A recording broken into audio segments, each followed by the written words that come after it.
جی، السلام علیکم۔ میرا نام ڈاکٹر جاوید اختر ملک ہے، میں ایک ہومیو فزیشین ہوں۔ تو آج کا جو میرا ٹاپک ہے وہ یہ ہے کہ جو نیبولائزر مشین اور جو اسٹیم مشین کے درمیان کیا فرق ہے اور اسے ہم کب استعمال کروا سکتے ہیں۔ تو اس میں یہ ہے کہ کیونکہ آج کل سردی کا موسم ہے اور بہت سارے پیشنٹ جو کہ رپورٹ ہو رہے ہیں جن کو نمونیا ہو رہا ہے اور بعض لوگوں کو نزلہ زکام، ناک کی بندش، اس طرح کی جو علامات ہو رہی ہیں۔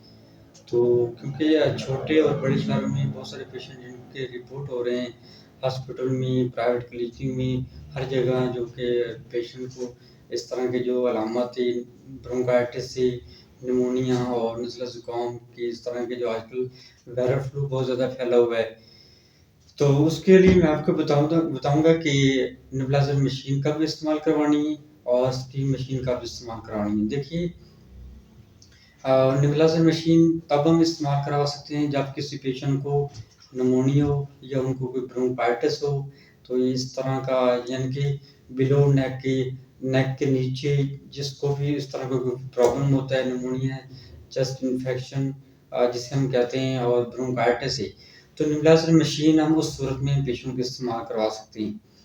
تو اس کا جو طریقہ کار ہے وہ یہ ہے کہ نیبولائزر مشین ایک الیکٹرانک مشین ہے، ایک اس کے ساتھ ایک سوئچ لگا ہوتا ہے جس کو ہم نے ایک بورڈ کے ساتھ کنیکٹ کروانا ہوتا ہے۔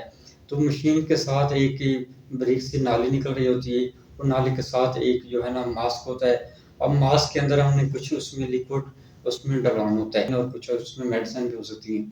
تو وہ ہم جب ماسک کے پیشنٹ کے منہ کے ساتھ لگاتے ہیں تو وہاں سے جب مشین آن ہوتی ہے وہاں سے دھواں نما اس طرح اٹھتا ہے جس کو ہم نیبولائزر کہتے ہیں۔ تو نیبولائزر کو جس طرح میں نے آپ کو بتا دیا، نمونیا میں، برونکائٹس میں، بیلو نیک، جو بھی کوئی پرابلم ہو اس میں استھمیٹک پیشنٹ کو نیبولائزر کروانا پڑتا ہے۔ یہ ہے نیبولائزر مشین۔ اب بات کرتے ہیں کہ اسٹیم کو اردو میں کہتے ہیں بھاپ۔ پرانے زمانوں میں نہیں تو بلکہ آج کل بھی ایسے ہی ہو رہا ہے کہ، اور سم ٹائم لوگ ایسے بھی کرتے ہیں کہ ایک نا پاٹ کے اندر پانی ڈال کے اس کو چولہے پہ رکھتے ہیں، تو اس جب پانی ابلتا ہے تو وہاں سے ایک دھواں نما وہاں سے بھاپ اٹھتی ہے، جس سے بھاپ کہتے ہیں۔ تو ایک الیکٹرک مشین بھی ہوتی ہے جس میں ایک کیٹل ہوتا ہے، اور ایک الیکٹرک جو کہ اس کو کنیکٹ کرنا پڑتا ہے بورڈ کے ساتھ، اس میں پانی ڈال کے وہاں سے جو بھاپ نکلتی ہے تو وہ مریض کو دی جاتی ہے۔ اب بات کرتے ہیں کہ مشین جو اسٹیم مشین ہے، بھاپ مشین ہے، اس ہم کب استعمال کرانا چاہیے۔ دیکھیے، ہمارے جو نیک کے اوپر جو جتنے جس کو کوئی پرابلم ہو، ایز لائک جس طرح نزلہ زکام ہو گیا، ناک کی بندش ہوگی، اس طرح کی کوئی پرابلم ہوتی ہیں، تو اس میں یہ ہے کہ بھاپ کا استعمال کروایا جاتا ہے۔ دیکھیے، بھاپ کا جو ٹمپریچر ہوتا ہے بہت زیادہ ہیوی ہوتا ہے، اور کبھی غلطی سے بھی ایسا نہیں کرنا کہ جہاں پہ استعمال کروانا ہے نیبولائزر مشین کا وہاں پہ بھاپ کا استعمال کروا دیں، تو وہ الٹا فائدے کے بجائے نقصان ہو سکتا ہے، کیونکہ اس کا جو ٹمپریچر ہوتا ہے وہ بہت ہیوی ہوتا ہے، اور جس کی وجہ سے ہمارا جو نیچے چیسٹ والا جو سارا سسٹم ہے لنگس کا، تو وہ خراب ہو سکتا ہے، ڈیمیج ہو سکتا ہے، اس کو جو سنسٹیوٹی ہے وہ متاثر ہو سکتی ہے۔ کبھی بھی ایسا نہیں کرنا۔ بھاپ کو ہمیشہ وہاں پہ استعمال کروائیں جہاں پہ نزلہ زکام اور ناک کی بندش ہے، اور نیبولائزر کا ہمیشہ وہاں پہ استعمال کروائیں جہاں پہ چیسٹ میں انفیکشن ہے، نمونیا، برونکائٹس یا استھمیٹک کوئی پرابلم ہے۔ یہ تھا دونوں کا فرق ہی۔ بہت سارے پیشنٹ جو کہ